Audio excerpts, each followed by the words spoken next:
జగన్ టైంలో పిల్లలు స్కూళ్ళు మానేసేవాళ్ళు.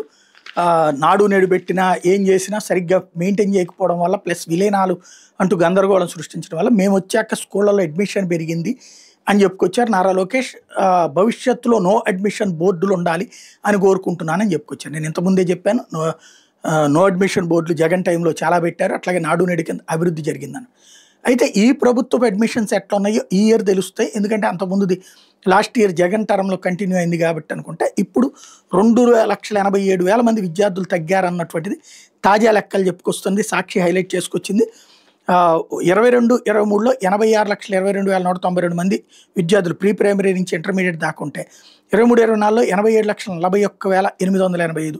అంటే జగన్ టైంలో అట్లా పెరుగుతూ వచ్చింది. 24-25కి వచ్చేటప్పటికి 84,54,817కి తగ్గిపోయింది. 2,87,000 మంది విద్యార్థులు తగ్గారన్నటువంటి వార్తని హైలైట్ చేసుకొచ్చింది.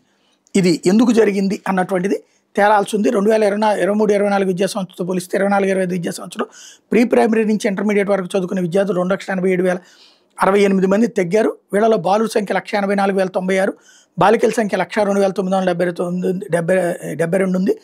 మరోపక్క పిల్లల డ్రాప్ అవుట్స్ కూడా 23-24తో పోలిస్తే 24-25 పెరిగిపోయినాయి. సాధారణంగా ఏటా డ్రాప్ అవుట్లు తగ్గాలి.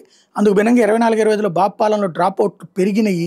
9వ తరగతి నుంచి ఇంటర్మీడియట్ వరకు 23-24 విద్యా సంవత్సరంలో డ్రాప్ అవుట్స్ 10.1% ఉంటే బాబు ప్రభుత్వం వచ్చాక అది 11.2% పెరిగింది. అట్లాగే 6వ తరగతి నుంచి 8వ తరగతి వరకు 23-24 విద్యా సంవత్సరంలో డ్రాప్ అవుట్లు 1.1% ఉంటే 24-25లో 3.7% పెరిగింది.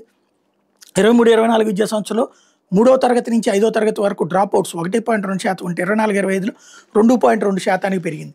ఫీజు రియంబర్స్మెంట్లు వీటి లేకపోవడం వలన జరుగుతున్నది. లేకపోతే తల్లికి వందనం ఇప్పుడు ఇచ్చారు ఈ ఏడాది కాబట్టి మళ్ళీ నెక్స్ట్ ఇయర్ ఏమైనా పెరుగుతుందేమో చూడాలి. క్రిందటి ఏడాది లేకపోవడం వల్ల తగ్గుండాలి.